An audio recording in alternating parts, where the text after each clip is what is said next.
Hi there, my name is Nathan. This is Welcome to the Human Experience, and today I'm joined by the lovely Brenda, and we're going to talk about her life growing up, the kind of things she went through. You know, being born in the 1930s, life was a lot different, and Brenda also became partially deaf due to the measles.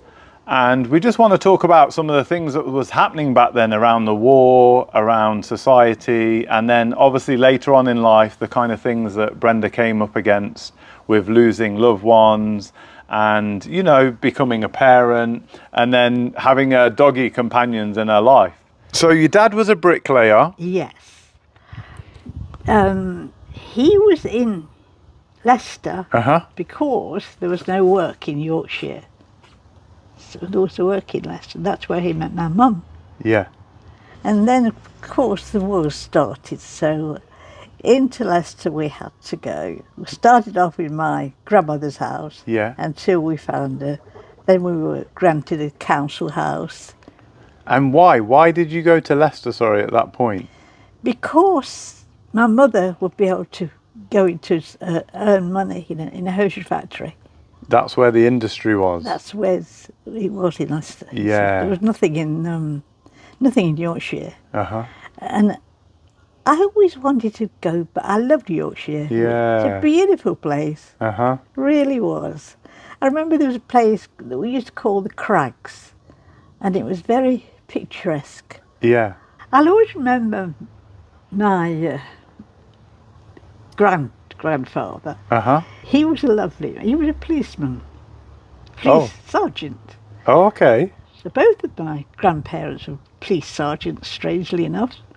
Oh, that is unusual. Even though one was born in Yorkshire and one was born in Leicester. When he wanted to take me out for a walk, he would only take me out in my red outfit, which I always remember was a red coat, a little red bonnet, which is what they used to wear in those days, and red leggings and black patent shoes. Oh, okay. Yeah. I no doubt must have looked so cute, and he would only take me out in that because he loved me in red. So he loved taking me out in my red outfit. Oh, lovely. And I remember it was a council house we lived in. This is New Yorkshire, of course. Yeah. And at the back there was a spinney, which is like a small wood. And the school was at the back of the spinney. And it was a lovely little school. It was brand new. So it was a nice school. Yeah. I remember that quite vividly. And I used to walk through the woods to get to the school. Imagine doing that today. Yeah. I don't think it'd be quite... Yeah, they would be saying, oh, I'm not safe to go through there. I know. We used to play in the woods. It was quite good. There was caves and there were little grottos and all sorts of things. Yeah, it was nice. Yeah, nice. It was. I enjoyed that part of my childhood. And then when the war started, just tell me, because you told me actually on our walk that your dad got a letter. I remember him opening it, and he looked at my mum. So no doubt he got the Ministry of whatever on the envelope. Yeah. Knew what it was.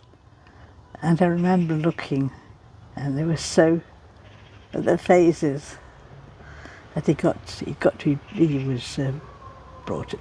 But that was when we lived in Syston, and I remember him looking at my mum, and she looked at him, and they knew then that he got to go into the forces. He didn't go in at the beginning of the war, more towards the end. Oh, okay. So he was working, but they expected it, so that's where they got this place in Syston, which is not far from Leicester, about 5 miles from Leicester. And everybody was expecting to be called up. It wasn't very pleasant. No. I'll believe you me. And was it? Everywhere seemed to go gloomy. As in the whole feeling of other families and people in the area kind of thing? Yeah, everybody was thinking, there's a war. And all we could think about as kids was the guns. Because Yeah. as you do as children, it was exciting. Yeah. So, But you don't understand. Your parents kind of, you passed it on to you, and they'd be sitting there Uh-huh. in the chair thinking about it. Yeah. And your mum and dad would have already lived through World War One, right? Yeah, they would have been, yes. Yeah. So they kind of knew what was a little bit. They would have been young, obviously, Oh, yes. but they would have known a little bit what it was like to be. Yes, it didn't seem long for them before we had the next war. Yeah. World War II. So how was it when your dad had gone, and then you and your sister and your mum were living on your own? Yeah. I can remember lying in my cot as a child. I can remember, strangely enough, Yeah. looking up at my mum. Uh-huh. And I remember the cot was at the side of the bed, and everybody was quiet. And nobody was very happy about what was happening with the war. And we were just thinking, oh, we're going to get killed or something like that. Yeah. It was very frightening. I can imagine. And also then, what kind of communication did your dad have with you guys? Was he sending letters and you guys able to send letters? Yes.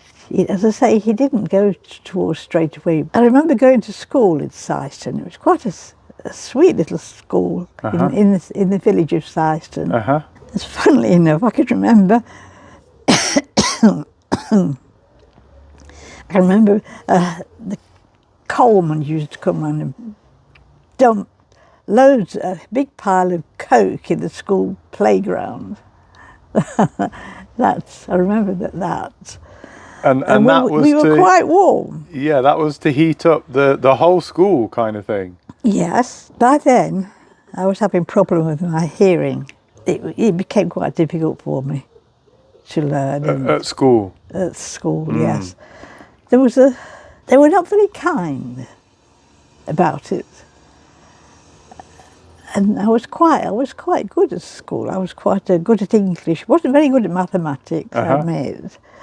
And then there was one teacher. Yeah. He was annoyed because he got a deaf child in his class. That's how they were in those days. Yeah, they didn't understand. He was annoyed about that. And when I got everything right, he took me as an example. He said, if she can do it, you can do it. Yeah. That's how it was then. Because he was kind of saying that because you're deaf, you shouldn't be as bright as you are compared to everyone else, which is ridiculous. Apparently. Yeah. And did they say what the deafness was caused by? Was it just... I had a very bad bout of measles. Ah, okay. So I tell everybody nowadays to get their child vaccinated. Look what happened to me. Yeah, because that can cause the inflammation and can affect something in you. I got an infection in both ears. Ah. Wow. So, and there's nothing to help you hear back then? There was no antibiotics then. All the penicillin was going into the war effort for the men in the war. Wow, so that's the impact indirectly that the war had even on people living back home because the shortage of supplies. Oh yes. Yeah. It all had to go to the war effort. And so what would it be? People just had to speak a little bit louder? Oh yes, but they used to. The children would be cruel. They'd walk behind me shouting, "Deafy, Deafy." It was horrible. Yeah, I can imagine. And the teachers didn't think anything of it. There was no sympathy. Yeah. So you can see how things have moved on going to nowadays. Yes, people are better now. Everything. Yeah. You know, people really, you can't treat people like that, but they did. And they could, so. And how did that affect then, you growing up and your schooling and all that? How did that impact that? Or did you just carry on being a good student kind of thing? Oh yeah, I just carried on. It didn't bother me. Yeah. No, funnily enough, I just accepted it. I just thought, oh well, it's because I'm deaf that they treat me like this, you know. So I just carried on. So And was there nothing around, any devices for you, any hearing No, there aids was at no that point? hearing aids. Nothing. No, there was Wow. nothing. And was one ear worse than the other? Yes, for a start, but then eventually I caught an infection in the other ear, and Oh. that. And there wasn't, as I say, there were no antibiotics in those days to fight it. And did the school do anything? Because I know you said your teacher was terrible, which is really bad to say how you was, but did they say even sit at the front or something like that? Yes, they told me to sit at the front, Yeah. but they kind of, I irritated them. That's such a shame. That's how it was. Was there any teachers that was more accommodating? No. Wow. So it was throughout. That's No, crazy. she's deaf. Yeah. It was that, I was like a, different. And what did your mum make of that? And your dad even? well, my dad was sympathetic, but my mum was annoyed. She didn't like having a deaf child. Because My dad didn't mind. Dad was fine. there might be an element of guilt on your mum's part that this is why she did it as being impatient or angry, but she was really probably feeling a bit guilty as a parent. Do you know what I mean? She A parent. didn't like to think yeah. she got a deaf child, but my dad didn't bother. It's a pigeon. Yeah, we got the pigeon there. Yeah. Okay. Wow, I didn't know that. Okay. And okay, take me then to like just the life in general during the war. What was that like?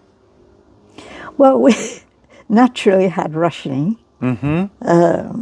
So how would that impact what you ate? Like a meal week to week? What would your mum maybe say to you? Like, we're just going to have this, or we're just going to... Did you have a lot of the same kind of meals? Or? It was more or less same-ish. Yeah. Can you remember what kind of thing would be like a common dish? Stew, but it was nearly all vegetables. With a couple of OXO cubes thrown in. Sorry, I let my voice now. Yeah, so sorry, stew with a few OXO cubes. Well, it was vegetables. Vegetable stew with a couple of OXO cubes. So yeah, you told me about the meals being very bland. What would be a typical dessert? You know, when we think of like rice pudding, or I think of crumbles. Yes, tapioca. I hated that tapioca. It looked like spew. Yeah, it's not the nicest consistency. It was that sort of thing. I know remember tapioca. I don't see it now. Do you see it? No. I used to have rice pudding and semolina. Well, we had tapioca. Semolina, is it a similar thing? Yeah, similar. Yeah. But rice pudding wasn't too bad, but tapioca, Yeah, not nice. And then, okay, tell me a little bit about, was there anything for you, apart from your dad leaving, and the rations and stuff like that, what other impact on life did the war have? I'm guessing you were going through the air raids. The air raids, oh yes. And what would you do when they went off? There was an air raid shelter in the street. It was built at the top of the street, and but it was mainly occupied by Yanks, and we used to find condoms all over the place. Is there? The Yanks, as we call them. Yeah, they were having fun while they was on tour. We never used it. My mother used to push the table into the corner of the room, which was the strongest part of the house. Yeah. And then put us in it and put the fire guard in front of it, which was quite a big thing, fire guard in those days. Yeah. Quite a huge thing. So they put the fire guard in front, and we'd be there, and shaking with fright, because overhead we could hear the German planes droning over, because we were on. They were looking for the munitions factory. The Germans were.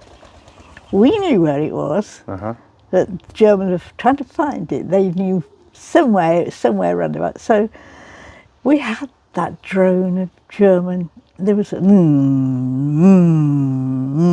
It was like, I always remember it. Wow. I can remember the sound of those planes going over. Yeah. And they were bombing Coventry. At that time. Yeah, because that was a very industrial kind of place. Yes. Yeah. So the they were doing Coventry, and of course Leicester got hit a lot, but the munitions were not in Leicester. They were just outside in Thurmaston. But they didn't know. They never managed to find it. Wow. So Bit of luck there. but poor people in Leicester they got the brunt of it. Yeah. So the next day we'd probably go and walk up through Thurmaston and see all these rubble, and it was horrible. But we carried on. We all went to school. Yes. There was a sense of normality amongst this strange situation. Yes, we carried on. We carried on at school as usual. And then do you remember your dad coming back? So what was the gap between him leaving and coming back to the family? At least a year, about a year, and he'd come back on leave. If he was lucky, they'd probably give him what they called a 48-hour leave. Yeah. And do you remember, would he come or would you go meet him somewhere, like I imagine a train he used to station? he'd suddenly turn up. Because there's no communication. We had to telephone. Yeah. They suddenly say to him, right, you've got 48-hour leave. And he'd show up at the door.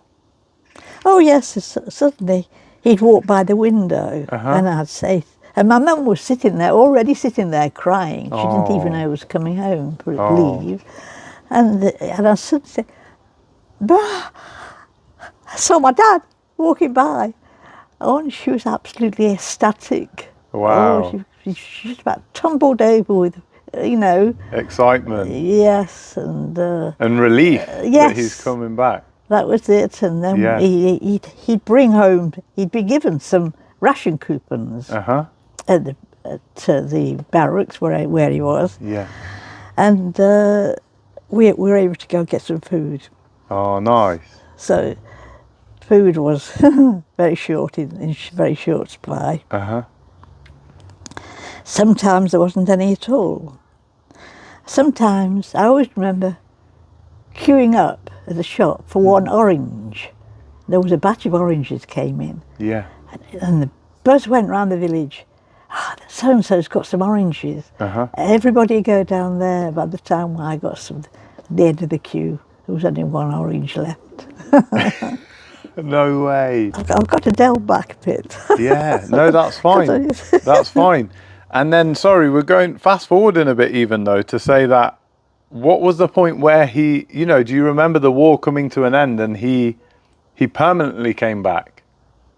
Well, he didn't come back straight away. They just didn't come straight immediately. There was like a schedule. Stages and stages. It had to be done in stages. Yeah, I know it's going back, but do you remember him coming back? Not exactly the day, but do you remember it like, oh, Dad's back now. He's not on leave. He's actually back. Because I think you said to me you were a teenager when he came back.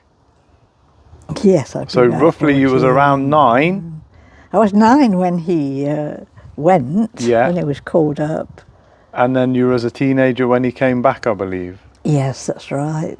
Yeah. We're not making a very good job of this, are we? No, we're getting there. We're getting there slowly. No, we're going to go forward a bit now anyway. So then your dad's back and life is, I guess, getting a little bit more normal. He's probably going back to work, I imagine. Yes, and then I eventually finished up in Loughborough College of Art. Oh, okay. Because I was artistic, you see. So I thought it would be a good idea to send me to an art school.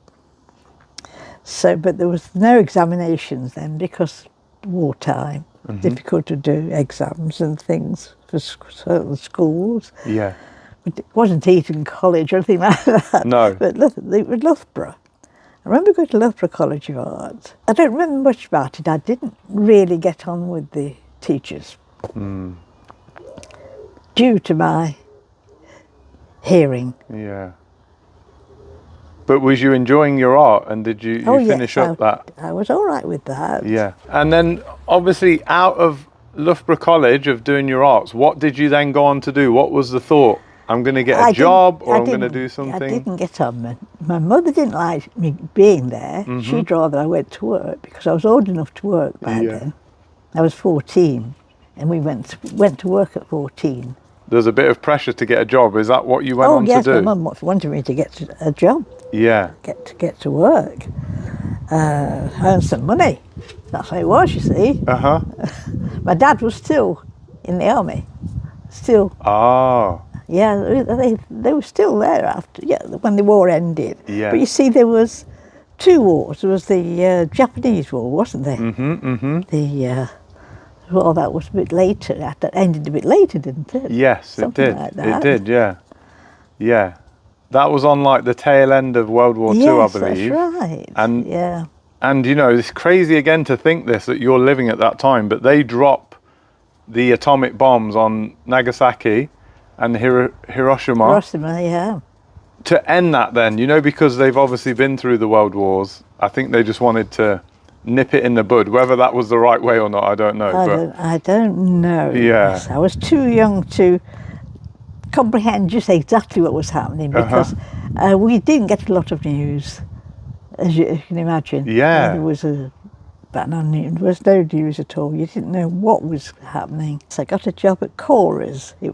It's now called St Margaret's Hosiery as a cutter. Oh. Because the doctors said to my mum, don't let her go anywhere where it's noisy. It would impair what hearing she's got. Mm-hmm. And I was there for quite a few years. Yeah. I was there until I married. Anyway, I was there when I was married. Yeah. And what was you doing? Was you manufacturing clothes? Yes, it was for Marks and Spencer's. Oh, okay. Yeah. Oh, so it's quite upmarket. Yes, attire. That's right, yeah. Nice. And then how did you go on to meet your husband? Well, in those days, everybody went dancing. We all met at a dance. So you'd gone to this dance? If you wanted to you could meet a boy, Yeah. you went to a dance. And what would they be playing at this dance? It'd be like foxtrot and the quick step. Oh, nice. And the waltz and Yeah, that sort of thing. And did you enjoy that? Did you like yes. that kind it of was a normal thing. It was a normal thing to do. Yeah, Go to the dance. yeah. And we probably went 3 times a week. Wow. And who would you go with? Your friends or your Just a friend. Yeah. A friend, and so we'd stand at the end of the hall, waiting to be picked up, if you know what I mean. Yeah. Somebody to ask you for a dance. Yeah. So, and that was usual. You stood at the bottom of the hallway of the dance hall, waiting to be asked for a dance. Wow. Nice. And then you start talking. Yeah. And then if the boy liked you or whatever, they'd ask you for another dance, you see. And that's how it was. That's how we met. I don't know what they do now to meet up. What do they do? Yeah, this is why is why I'm fascinated to talk to you, because that kind of etiquette, that kind of way of living, that social life is so different. So nowadays, the way the nearest to the foxtrot would be going clubbing. Yeah. Oh yes, so clubbing now, isn't it? Yeah, or bars. Yes. And yeah, if you spot someone, normally say on a dance floor, then you might approach them. But obviously the more kind of even more modern way is online dating and stuff like that. So even as a late teen, you might have these chats and you might exchange, when you meet, you might exchange we'd call it like your Snapchat or your Instagram or your Facebook profile. I see. And that's the way you contact your message. And we got to, as we got older, we'd start to go to Leicester dancing at the De Montfort Hall or the... I know De Montfort Hall. De Montfort Hall, yeah. I don't know whether they still do dances. Was it there. Granby Halls as well? Was that around? Yes, it was Granby, we used to go to Granby Halls. Oh, there were dance places everywhere. Yeah, fantastic. And then, so you met your to-be husband, and... That's right, I met him. What happens then? Because again, even though I know that sounds normal to you, but is it a case of you can date, or do you have to tell your parents, or I don't know how it worked? Oh, well, made a date Mm-hmm. and to meet again. Yeah. And that's how we got to meet, to know each other. Yeah, nice. That's how it was. How it was then. We didn't have multiple dates like they do seem to do now. You I just think have they that do. date. Yeah, yeah, they Yeah, do, they it's do, more- yeah. You had to make sure you were going out with was okay. You know, you had to take him home to your parents. Which is not something we do nowadays, if we didn't want to, necessarily, yeah. And what did they make of him? Do you remember? Not much. They didn't No. like him. For And a what was he start. doing with himself at the time? What was he doing? He was plumber. A plumber. Oh, Yeah. okay. He was an apprentice plumber. Yeah, yeah.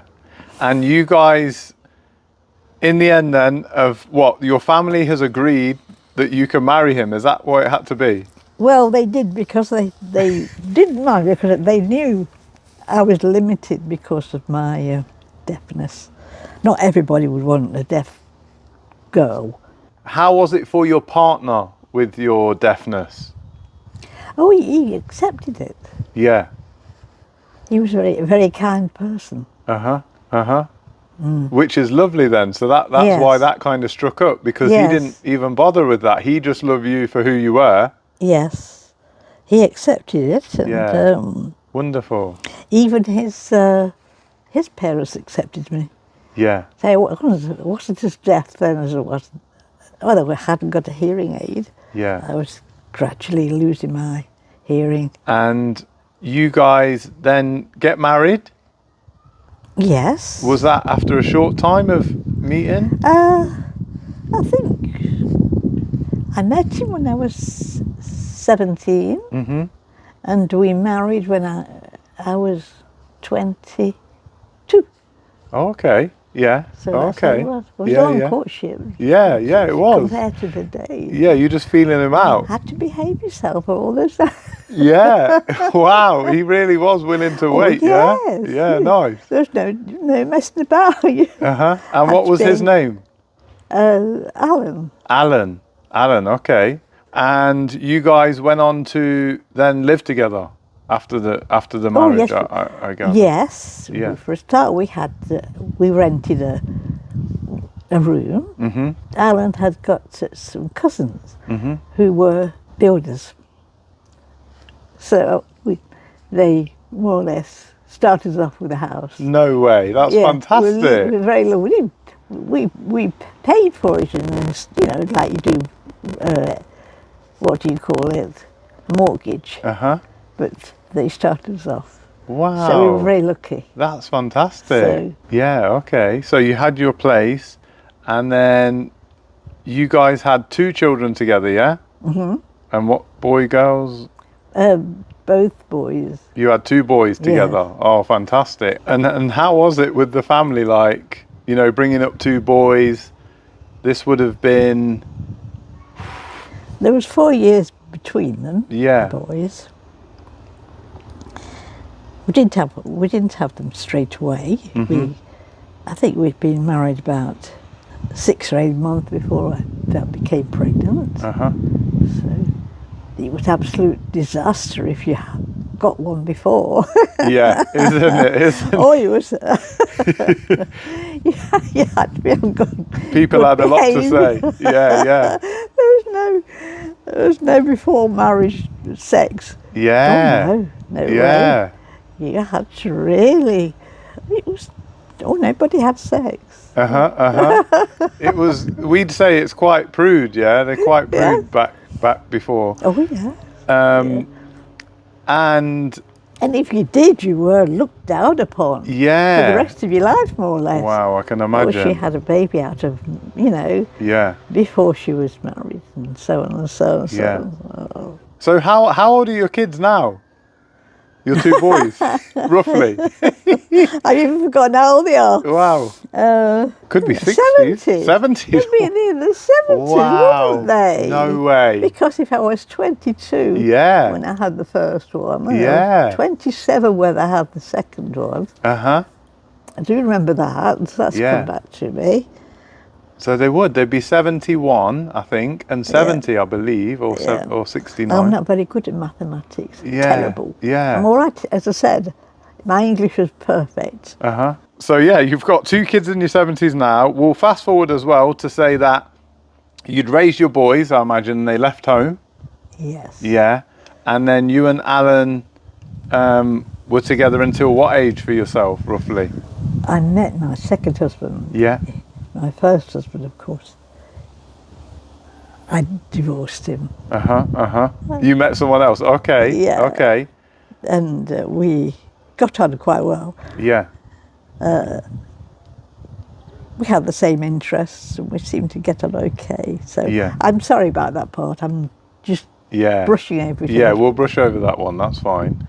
If you can, I know you're just saying you're brushing over that a little bit, but just to say, because I'm fine with that, like I think nowadays divorce is at an all-time high rate. So this is what I like to say, because even though I know to you and your generation it might have meant something like you knew your parents were together, Yeah. my grandparents were together, but my mum is not with my dad, and that became a thing of a generation. It wasn't Yes, like that's it right, was. Yeah. Do you get what I mean? Like divorce can't mean the same thing because different things were happening in the world. Women were getting more rights. Women were able to go and work, you know, for themselves. So a dynamic changed in society Yes, that of allowed course. them to get divorced, It must if you know have what I been mean. about when it started, when it happened to me. You know, Yes. Yeah. must So be do you about see it. that? Do you see how I see that? It's not always that you have this plan in life. I always go back to how much the environment shapes your life. So the kind of how society is, the societal norms. So because divorce has become normal nowadays, the minute a marriage is on the rocks, as they say, I know. there's that option to get out of it for people. It was an absolute disgusting, you know, if you got a child out of wedlock, if you know the call, it was a disgusting thing. Yeah. You were really looked down upon. Yeah. Yeah. Really were. Yeah. Well, I was born out of wedlock. So again, for my generation, I was born in the 80s. It wasn't uncommon though. No. It wasn't uncommon because people were coming together, and if they weren't getting on, or like I say, sometimes it wasn't that your family had to agree to anything. So sometimes people see this as a bad thing because nowadays the parents don't really get involved in the West. It's more of a thing more in India and places like that where there's still kind of arranged marriages or people that are set up together. But nowadays in the West, it's a very free kind of society. It is, isn't so it? anyone can meet Yeah. anyone, but it I also think it's has much nicer now. You like that Yeah. setup? I Yeah. prefer it. Yeah, I don't look back and think, oh, the old days we used to do so. The old days we wanted to do that, and the Yeah. old days. Yeah. No, I prefer it now. See, so maybe you should have been born in the 80s. Yes, I guess so. Brilliant. So yeah, just tell me a little bit. We're not going to include all of that, but just to say, how was it for you getting divorced? There was a reason, yeah, like it was an amicable thing between you and your partner. Like you just knew that it wasn't working out Well, we just had something in common. with your new partner. Yes. But what with your old partner, was that an amicable thing? Like we need to separate. Like we're just not getting along. Well, with me being deaf, Mm-hmm. I didn't have much choice. I couldn't pick and choose. Yeah. So I was only too pleased to have someone. Yeah, Even though- I got you now. I got you. As long as I got someone, I was normal. I got get married like everybody else does. Yeah. You see. So there was an element And of he didn't mind. He didn't mind being deaf. I should have, but we hadn't got anything in common at all. No. No, not at all. It's a shame, really. Yeah. No, so there was a coming together for companionship and understanding. He was someone that accepted you, but in terms of a relationship, which happens a lot, the compatibility probably wasn't there. So, okay, so we'll go on to life later on. Like you've been with your second partner for some time, and then I believe you were widowed, yeah? Yes. Yeah. Yes, but my second partner, he Yeah.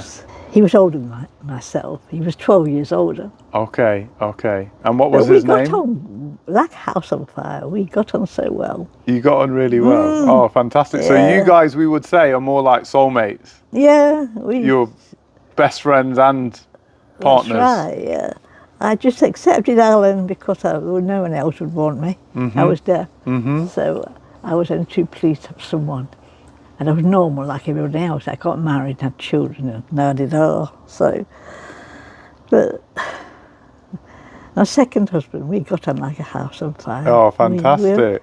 We had a lovely marriage. Nice. And what was his name? Horace. Okay. And it seems like, again, the way society is structured, that to me, and how you were treated by your teachers and society from being deaf, is that led you to saying, oh no, I want a normal life.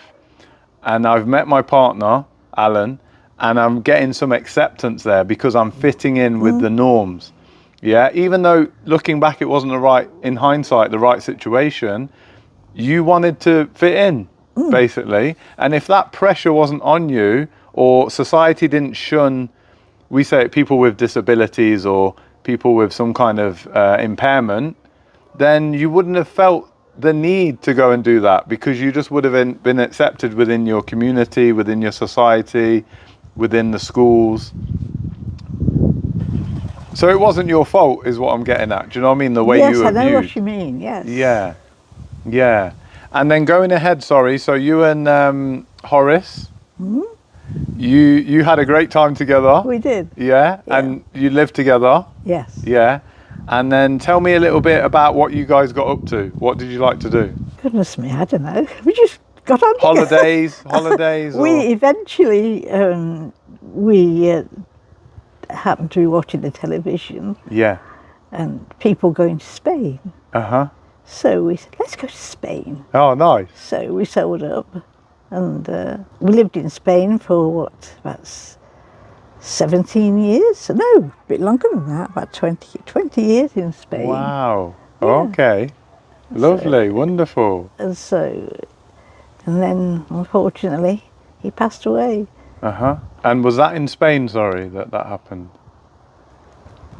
In that Spain? Where he passed away? Yes. Oh, okay. He didn't want to come back here again. Yeah. But I did eventually, because funnily enough, all my friends in Spain began to pass away, the friends we were making. I came back to England. Now I made new friends. Yeah. Now they've all gone. Wow. It's just me, because Wow. I'm 93. 93, yeah. So, okay, tell me about this, because I'm really interested for this as well. We've gone a little bit through your life there, and you've become a widow. And I'm very much, nowadays, I would say a lot of people, rather than being religious, they might class themselves as spiritual. So what kind of thing would you say, from growing up and now yourself in this current time, how do you regard yourself? Are you religious or? I'm not religious, no. No. What would you say? You're agnostic or atheist, or you don't know? I say I'm an atheist. As I say, we used to go to Sunday school twice a day. Yeah. Twice a day on a Sunday. Uh-huh. And it was normal then. Everybody did. Yeah. But you weren't really believing in something, yeah? You were just following... Just following the rules. Yeah, following the rules. Okay, so now I've called this kind of section now of kind of life lessons, because you're 93 years old. Yeah, I know we keep saying that. I'm about half. 94 next week. 94 on Next the week. 3rd of August, right? Yes. Yeah, wow. Wow, that's a lot of candles. That's a lot of candles on the cake. Isn't it? That means, Yeah. I should have the cake as big as the table. Yeah, nice. So I wanted some life lessons, because you've been through the war, you've been through divorce, you've been widowed, you've lost your Jack Russell. What kind of things, how do you cope? What helps you to cope? What helps you to not get downtrodden by these things? Because you've got such life energy to you, I feel. I just accept life as it is. I don't dwell on it. That's why I can't remember things. I don't dwell on things like you probably do. Yeah. I'm similar to you. I'm similar to you, yeah. You are? Yeah. I lost my dad, And sometimes, this sounds really crazy, it sounds crazy as well, like you saying you cried more for the dog.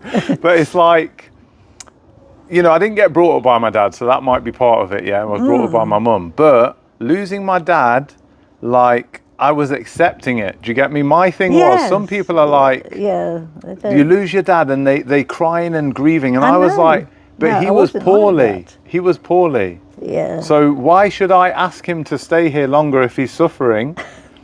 You know what I mean? It's better that he's Yes. at peace, kind of thing. Yeah, that's true. My dad, he died of TB. Oh, okay. That again was probably more common back then. Yes, Yeah. there wasn't much cure for it. There wasn't much they could do about it. Oh, He was lovely. My dad was. yeah. I loved my yeah. dad. Mm-hmm. Wow, wow. So I would guess a thing that you can't avoid at 93, and you spoke about that within Spain as well, is you're going to lose a lot of people, partners, friends. Yeah, you Parents. lose them. And Yeah.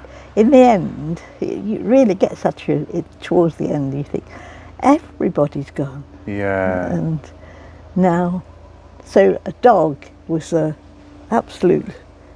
Mikey's a nice kind of He's a therapy lovely- for that he's a lovely companionship. dog. Yeah, Yeah, yeah, and he's part Jack Russell. yeah. He's a what you call a Yorkie Russell. A Yorkie Russell. Oh, fantastic. And tell me a bit, because you did tell me on the walk that we met about getting him. It was quite funny because you said he was from another lady Yes, and she was actually younger than you, yes. but couldn't cope with him or just didn't want him anymore? He wouldn't let her cuddle him. Ah, so she wanted a more She lap wanted dog. a dog, yeah, and he's not. He's a dog. Yeah, he just likes to do his being own a thing. dog, and I like him for that. Uh-huh. The And other one was the same actually. I think probably it's in the breed. I don't know. They're more independent. Yeah. Yeah, nice. And they don't want cuddles. Yeah, and fuss. They yeah. want walks and play, and Oh,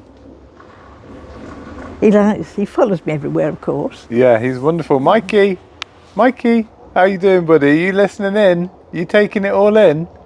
Oh, he's lovely. He's happy, really playful. He's happy just being with me. Yeah, yeah. It's reciprocated both ways, yeah? yeah. Nice. And you said the funny thing was the dog's home wouldn't let you necessarily have a dog at your age. No, So this was kind of plan B to get a dog off someone Well, that didn't want their dog. I couldn't get another dog.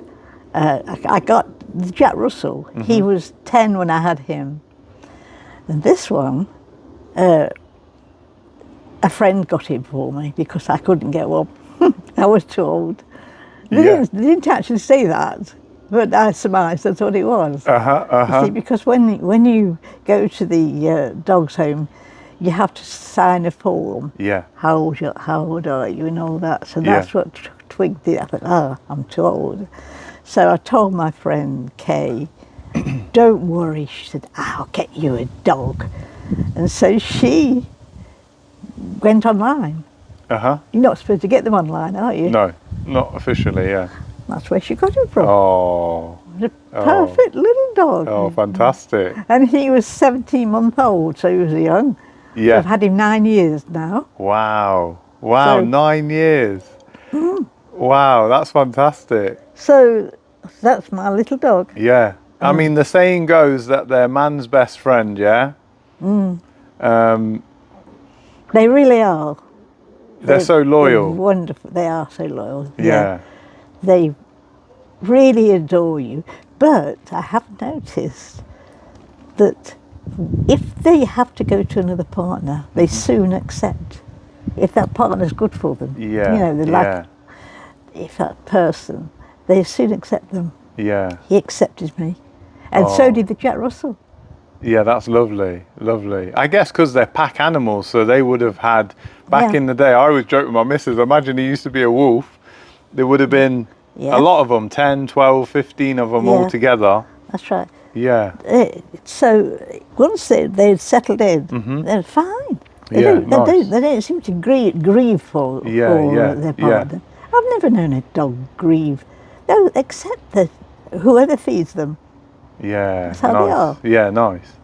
Wonderful. Again, going on to them lessons. So I feel that the way you've dealt with death and grief is not to dwell on it, you said. And what would you say? I would say for myself, with my dad or with anyone I've lost, my friends, I always look back at the memories, because my thing is you've met them. Yeah.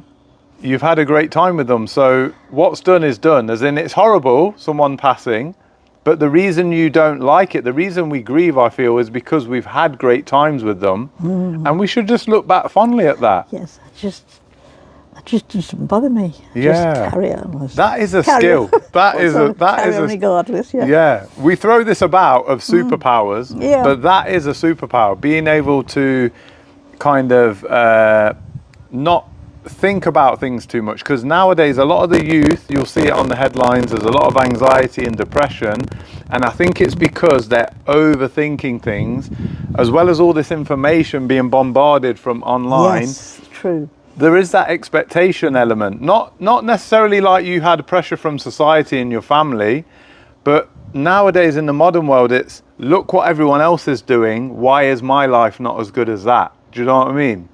So it's an internalized pressure, I feel, that's projected from the internet, from TV, you know, from celebrities. They've become more and more ingrained in our life. That's true. Yeah. I'm quite happy doing what I'm doing. But I always say, if you're on your own, get yourself a dog. Get yourself a dog, yeah. Yeah. I mean, I'd never had a dog before. It was when I lost my last husband that I thought, I'm going to get myself a dog. Yeah, nice. So the first one was fine, yes, lovely. And Yeah. this one's even better. Oh, that mirrors your life in a way. First one was okay, partner. Second one was even better. It mirrors your life. The dogs, you picked an okay one, then you picked a better one.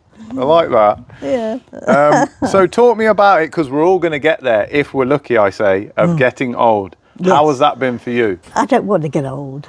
Yeah. I really you seem don't. so full of energy and life. I don't want to get old. Yeah. Really? Yeah. That's how I feel. And you've kept a humour, because a lot of people, they'll say for an older person, oh, they're just grumpy and they're miserable, but you don't seem that way. No, Yeah. no. I just don't want to get old. I just want to stay like I am. Yeah. Is it more mobility that becomes an issue? That's an issue. I'm Yeah. struggling a bit there. Yeah. You've probably noticed. Yeah. But when I meet you, you're on your scooter, which is a great thing to keep you independent. That's wonderful, that is. And what I think's good with the scooter being around nowadays is that allows you to take Mikey on more longer walks and him get a proper Yes, exercise. that's it. Yeah? That's why I got him. Yeah. And how do you feel? Again, this is really, really super personal. Everyone has their own opinion. But as you get older and you feel that more years have passed than are going to pass in the future now, how do you feel about your own mortality? Is there anything you feel about that? As I've said, I just don't want it to happen. Yeah. I don't grieve about it, but I just want to stay as I am. Yeah, nice. I just like, I do try to do things I can't do anymore. Yeah. Really. What kind of things? I don't much like going into the town on my own. Uh-huh. Feel a little bit lost somehow. I don't know why. It can be overwhelming, I imagine, sometimes. Yes. Yeah. As I get older, that's what's happening. Yeah. I think because sometimes we don't register. Again, it's this thing, even with you being deaf, I can't see it, so you can not consider it. And I think with our mind, as well as you becoming more frail, the reason you might find it overwhelming to go into town is because your brain is almost like your body. It's becoming more frail. You might not necessarily see it, but your cognition, do you know what I mean? It will decline, obviously. Yes, that's right. Yeah, yes. but obviously you've still got your faculties, which is and your sense of humour, which is fantastic. I didn't think I got a sense of humour. Yeah, definitely. Have I? You have. You told me you love your dog more than your last partner. That is funny. That is really funny. I do. Yeah. I did. I did. Yeah. I cried more when I Yeah. I did. Well, they're so devoted, they're so loyal. yeah. They're lovely. Yeah. Tell me I how. never thought of having a dog when I was younger. Uh-huh. I didn't even think about it. Yeah, Didn't yeah. even think I was a dog person at all. Yeah, nice. They've come to you for that reason, to keep you company. Yes. Yeah. Companionship. Yes. So I think that's definitely carried you through life. Yes. I think that's Yes, definitely that's carried what it you. is, yes. Yeah. Yeah, as I lost one dog, I got another one within 2 weeks. Oh, okay. Yeah. Okay. So Yeah. I couldn't be without a dog. It wasn't, Yeah. I didn't grieve after the other dog. Uh-huh. I didn't grieve it. No, I just no. got myself another one. Yeah, nice. I loved it just as much. Oh, that's lovely. I love your zest for life. I love even how your garden's all set out lovely and prim and proper. Well, it's quite simple. It's easy, Yeah. easy to do. Yeah, but it reflects your character, how you are. You don't want to be doom and gloom and down and out. You want to be, full of life, which is a testament to your own character. So I think looking back to your teachers, what they never would have spotted was they understood that you were deaf, but they never knew what I feel you have is a resilience. Yeah, to the test of time through life. Not everyone can do that. I see. Yeah, there's a type of endurance to you. And that's where, if I'm honest, I spoke to one of my colleagues. I'm a lorry driver. Yes. And I spoke to him and he said, why do you think you was like drawn to this lady that's in 93? And he goes, I know why you're drawn to it, Nathan, because you recognized a trait in her that you're like I'm a people person. I love talking to people, and I seen in you that I would love to, when I'm in your shoes of being in my 90s, fingers crossed, that I would keep that same kind of energy, that same kind of Yes, I hope you do. life in me. Yeah. And he said to me, I think you will, and that's what you appreciate in Brenda. And I said, yeah, I think that's true. I think it's fantastic that you've come So through you all spoke these to eras. someone about me then? Well, my partner as well. Yes. Yeah, I live with my partner, and I said, oh, there's a lovely lady called Brenda, and she's so full of life, and she knows you anyway because she's seen you with my dog. We've walked past you a few times with Mikey, but we're always trying to keep our dog away because he's not very friendly. So No. yeah. Everybody's dog's not friendly. Yeah, mine's lovely. Yeah, he is lovely. He's absolutely gorgeous. Yeah. The other one was actually, perhaps it's me.